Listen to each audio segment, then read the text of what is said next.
핵미사일 위협 여전히 상존, 정부 심판 받게 될 것.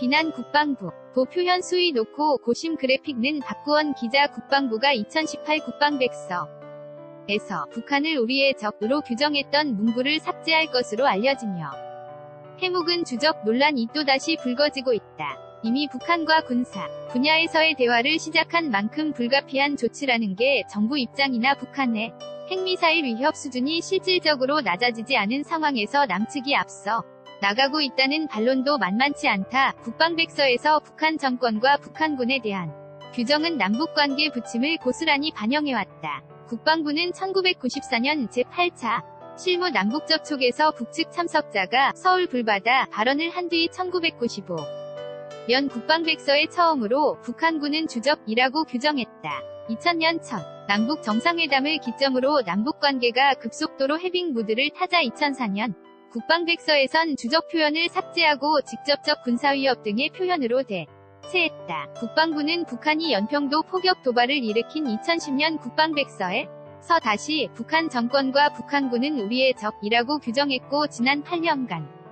이 표현을 유지해왔다. 문재인 대통령과 김정은 북한 국무위원장이 4월 7일 오후 판문점 평화의 집에서 열린 남북정상회담에서 한반도의 평화와 번영 통일을 위한 판문점 선언문에 서명 후 서로 손을 잡고 있다.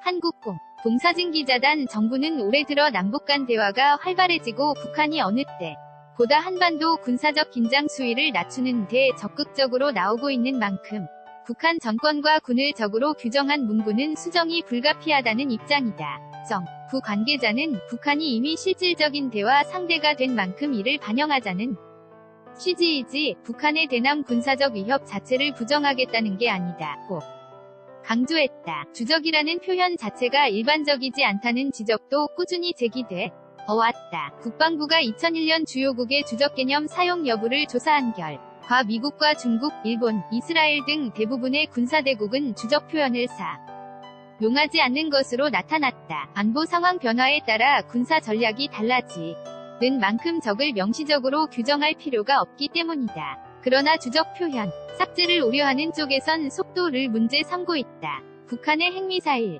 위협이 상존하고 있는데 우리만 앞서 나가고 있다는 지적이다. 자유한국당의 윤영석 수석대변인과 국회 외교통일위와 국방위 간사인 정량석 백승주 의원 이날 공동 성명서를 내고 북한의 군사적 위협이 전혀 해소되지 않은 상황에서 신락 같은 희망의 기대를 걸고 북한 지도부에 읍소하고 국민의 안전을 위협하는 현 정부는 반드시 역사적 심판을 받게 될 것이라고 국방부를 강도 높게 비난했다. 논란을 예상한 국방부도 당장 확정 짓지는 않고 올해 12월까지 남북관계 및 안보 상황을 지켜본 뒤 충분한 검토를 통해 결정한다는 입장이다. 올해 안으로 종전선언이 이뤄질 경우 주적 개념 삭제 반대 여론도 낮아질 것으로 보기 때문이다. 반면 비핵화 문제의 진전이 지지부진할 경우 새 국방백서에 담길 북한에 대한 표현 수위를 놓고 정부의 고민은 더 깊어질 전망이다. 조영빈 기자. POPLE